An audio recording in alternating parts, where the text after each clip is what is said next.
हर हर महादेव। दोस्तों बहुत बहुत स्वागत है आपका फिर से एक नए वीडियो में। इस वीडियो में हम बात करने वाले हैं कि वर्ष 2024 में महाशिवरात्रि व्रत कब आएगा, शुभ पूजा मुहूर्त क्या होगा और पूजा विधि इस दिन क्या होगी। महाशिवरात्रि के दिन घर में हमें किस तरह से शिव जी का पूजन करना चाहिए। वीडियो को पूरा ज़रूर देखिएगा दोस्तों, ताकि आपको पूरी जानकारी मिल सके। और अगर वीडियो अच्छा लगे तो लाइक ज़रूर कीजिएगा। आपका एक लाइक हमें बहुत प्रोत्साहित करता है नए नए और अच्छे वीडियोस बनाने के लिए। दोस्तों, सनातन धर्म में महाशिवरात्रि व्रत के पर्व का बहुत अधिक महत्व है।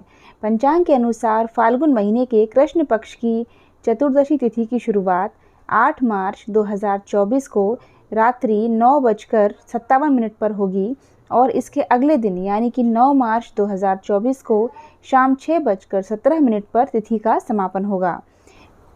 ऐसे में महाशिवरात्रि का व्रत 8 मार्च को किया जाएगा। महाशिवरात्रि में जो पूजन होता है, विशेष पूजन, वो प्रदोष काल में किया जाता है। यह पूजन सभी लोग अपने अपने घरों में करते हैं। सुबह के समय हमें शिवलिंग का पूजन मंदिर में करना है और शाम के समय अपने घर में पार्थिव शिवलिंग बनाकर या आपके घर में जो भी शिवलिंग हो उनका अभिषेक करके पूजन किया जाता है। तो दोस्तों, इस तरह से हमको शिव जी को चढ़ने वाली सभी सामग्रियाँ एक थाली में सजा लेनी है। कुछ दक्षिणा आपको अवश्य रूप से रखना है ताकि हम पूजा में अर्पित कर सकें, क्योंकि दक्षिणा पूजा में रही हुई कमियों को पूर्ण कर देती है। और कुछ मिष्ठान का भोग आप अवश्य रूप से लगाएं और फल आप कुछ ना कुछ अवश्य रूप से चढ़ाएं। और यहाँ मैंने माता जी के श्रृंगार का सामान लिया है, तो ये हमको अवश्य रूप से ही अर्पित करना है।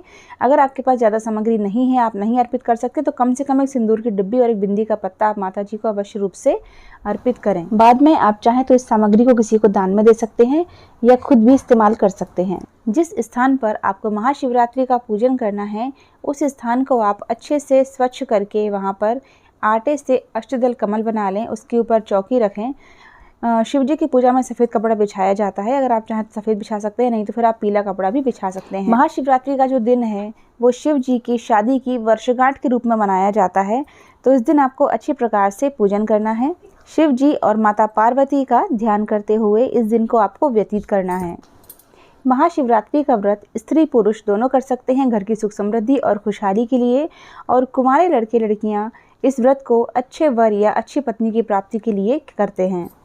तो चौकी पर हमने शिव परिवार की फ़ोटो स्थापित कर ली है, चावल का आसन देकर, और एक थाली में एक छोटी प्लेट के ऊपर बेलपत्र रख के हमने शिवलिंग की स्थापना कर ली है। पूजन शुरू करने से पहले हमें शुद्धिकरण करना है। तो भगवान का ध्यान करते हुए आचमनी से जल हाथ में लेना है और इस प्रक्रिया को हमें 3 बार करना है। आचमन के लिए जल ग्रहण करते समय मंत्रोच्चारण करना होता है।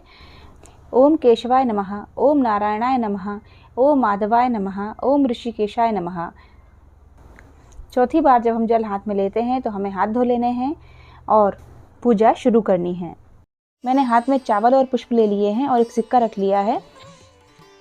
अब हम शिव जी के सामने पूजन का संकल्प करके ये चावल और पुष्प उनके समक्ष छोड़ देंगे। संकल्प करते समय हमें अपना नाम और गोत्र बोल देना है और भगवान को प्रणाम करेंगे। 2 सुपारी हमको ले लेना है। तो एक सुपारी हमें शिव जी के सामने रखना है, जलाधारी के सामने जो गणेश जी कहलाएंगे, और एक शिव जी के साइड में रखना है पीछे, जो पार्वती माता कहलाएंगी। और हाथ में इस तरह से हमें जल, पुष्प और अक्षत और कुछ एक सिक्का लेते हुए गणेश जी के पास छोड़ना है, पूजा का संकल्प करते हुए। इसके बाद हमको दीपक प्रज्वलित कर लेना है। फिर हम दीपक की पूजा करेंगे।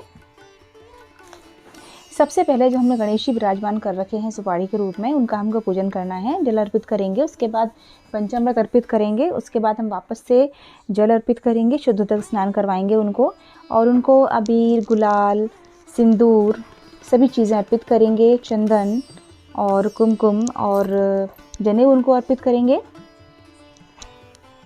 धूर्वा भी चढ़ाएंगे उनको। फिर हम पार्वती माता की पूजा करेंगे, उनको भी इस तरह से स्नान करवाएंगे और सभी चीज़ें अर्पित करेंगे। पार्वती माता की पूजा करने के बाद फिर हम दोनों को एक एक फल अर्पित करेंगे, गणेश जी को भी और पार्वती माता जी को भी। और जब हम किसी को भोजन करवाते हैं तो पानी भी पिलाते हैं, तो इस तरह से हम थोड़ा थोड़ा सा जल भी छिड़केंगे उसी के पास और दक्षिणा अर्पित करेंगे।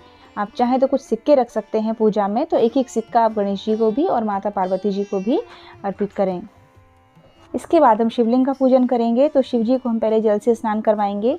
जल में थोड़ा सा गंगा जल मिला लेना है हमें, और उसके बाद पंचामृत से स्नान करवाएंगे। आप चाहें तो दूध, दही, घी, शक्कर, शहद, पांचों चीज़ें अलग अलग भी रख सकते हैं, तो अलग अलग भी स्नान करवा सकते हैं। लेकिन हर चीज़ से स्नान करवाने के बाद आपको एक बार जल से स्नान ज़रूर करवाना है। जैसे कि आप दूध से स्नान करवाएं तो फिर थोड़ा सा जल अर्पित करें, फिर दही से तो फिर थोड़ा सा जल अर्पित करें, फिर शहद से फिर थोड़ा सा जल, फिर घी से फिर थोड़ा सा जल, फिर शक्कर से फिर थोड़ा सा जल। इस तरह से हमको स्नान करवाना है। तो शिव जी का स्नान हो गया। इसके बाद हमको चंदन प्लेट में घोलकर चंदन से उनको स्नान करवाना है। चंदन से स्नान करवाना या फिर उनको चंदन अर्पित करना एक ही बात है। इसके बाद हमको जल नहीं चढ़ाना उनके ऊपर। उसके बाद इत्र लगाएंगे उनको। इसके बाद हम इनको कलावा और जनेऊ अर्पित करेंगे। आप चाहें तो दोनों में से कुछ एक भी अर्पित कर सकते हैं। फिर हमें चंदन, चावल, अभ्रक जिसे कि अबीर भी कहते हैं, गुलाल, ये सभी चीज़ें अर्पित करनी है। इस दिन शिव जी की शादी हुई थी, इसलिए उनको हम आज के दिन हल्दी, कुमकुम सभी चीज़ें अर्पित कर सकते हैं। मेहंदी चढ़ाएं, पुष्प चढ़ाएंगे, गुलाब के पुष्प चढ़ाएं, शंकर जी को अति प्रिय होते हैं। इसके अलावा हम धतूरा, बेलपत्र और शमी पत्र, ये सभी चीज़ें अर्पित करेंगे। बेलपत्र की जो डंडी है वो उत्तर दिशा की ओर हो, इस बात का ध्यान रखें। जलाधारी हमें उत्तर दिशा की ओर करना है। इस तरह से हमको पूजन करने बैठना है, इस बात का ध्यान रखें। 5, 7, 9, 11 जितने भी आपके पास बेलपत्र हों उतने बेलपत्र आप अर्पित करें। फल चढ़ाएं, फल के साथ थोड़ा सा जल अर्पित ज़रूर करें। दक्षिणा चढ़ाएं। ये मैंने भांग ली है दोस्तों, भांग चढ़ाएंगे। ये हैं काले तिल, तो काले तिल चढ़ाएंगे। धतूरा मैंने अभी नहीं चढ़ाया था तो वो चढ़ा दिया है, और मिठाई का भी मैंने भोग लगा दिया है। मिठाई के पास फिर थोड़ा सा जल फेरेंगे। अब हम शिव परिवार की जो हमने फ़ोटो रख रखी है उनमें सभी की पूजन कर देंगे। जिस प्रकार से हमको गणेश जी, माता पार्वती, कार्तिकेय जी, शिवलिंग और भोलेनाथ की पूजा करना है, ये सब हम सीख ही चुके हैं, तो उसी प्रकार से हमको पूजा कर देना है। जिसको भी जो चीज़ें चढ़ाते हैं उनको हमको वो सभी चीज़ें अर्पित कर देनी है। सबका पूजन करने के बाद हमें हाथ में अक्षत और पुष्प ले लेने हैं और शिवरात्रि की कथा सुन लेनी है या पढ़ लेनी है। यूट्यूब पर ऑलरेडी मेरे चैनल पर शिवरात्रि की कथा अपलोड है, आप चाहें तो सुन सकते हैं। और उसके बाद हमें हवन करना है, फिर हमें आरती कर देना है।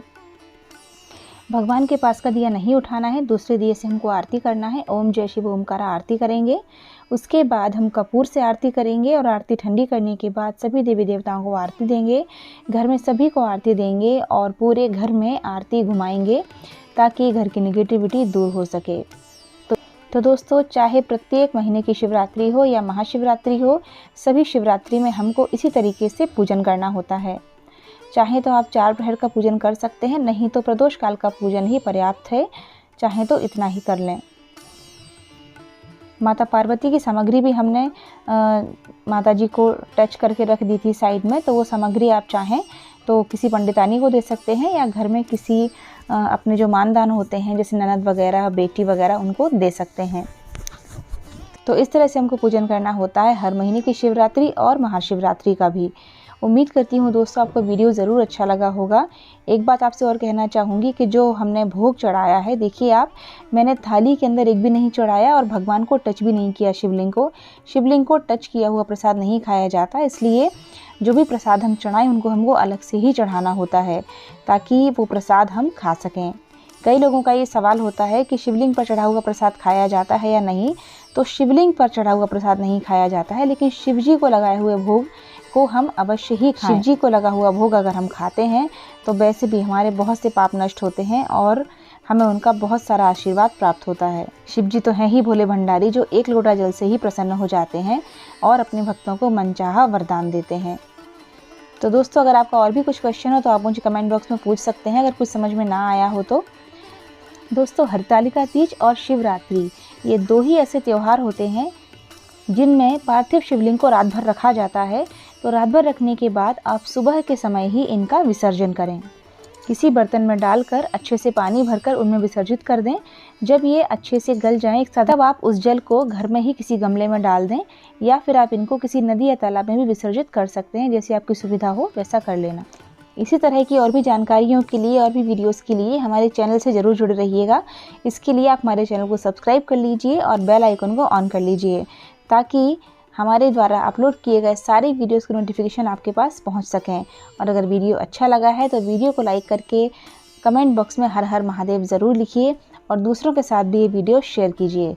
फिर मिलते हैं दोस्तों नेक्स्ट वीडियो में। हर हर महादेव, जय माता दी।